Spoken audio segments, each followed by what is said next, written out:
પલસાણામાં લગ્ન સમારોહ દરમિયાન યુવાનો વચ્ચે અથડામણ, ચાકુની ઘાતક ઘા સાથે એક યુવાનનું મોત.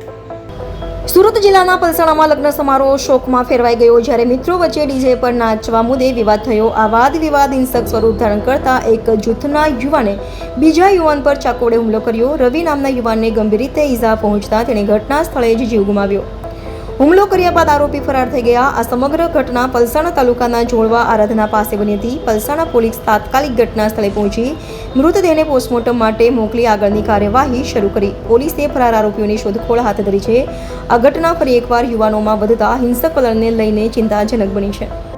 કાલે રાત્રે કમનસીબે પલસાણાના જોડવા ગામે એક મર્ડરનો બનાવ બનેલ છે.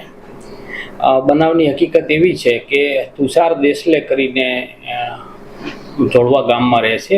એના ભાઈના લગ્ન હતા અને લગ્નમાં આમંત્રણ આપેલું. એમાં જે મરનાર છે રવિ, એની ઉંમર 26 વર્ષ છે, એ એના મિત્રો સાથે ગયેલો. અને જે મારનાર છે એમાં 2 નામ મળ્યા છે, અક્ષય અને ચેતન ટૂંકા નામ છે, ને એક અજાણ્યો માણસ છે. આ લોકો પણ ત્યાં લગ્નમાં આવેલા.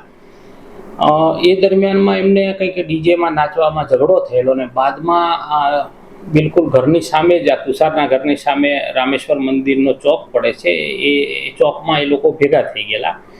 અને એ દરમિયાનમાં કોઈ એક જણાએ ધારદાર છરીથી એને હુમલો કરી અને પડખાના ભાગે છરી મારી. એટલે દવાખાને જતાં પહેલાં એનું ત્યાં મોત થયેલું. ડૉક્ટરે એને મરણ જાહેર કરેલ છે.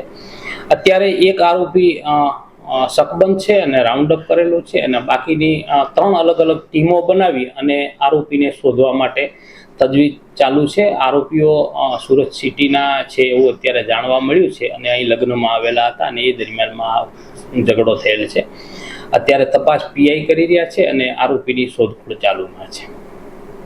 કોઈ અદાવત હોય છે એવું કંઈ નહીં, અત્યારે કંઈ એવું જાણવા મળેલ નથી. અત્યારે તો એટલું જ જાણવા મળ્યું છે કે લગ્નમાં હતા અને આ અદાવત હોય તો કદાચ એમના નામ બી મળી જાત, પણ અજાણ્યા માણસો લખાવ્યા છે અને ટૂંકા 2 નામ આપ્યા છે. એટલે અત્યારે એવું કંઈ જણાતું નથી હાલમાં.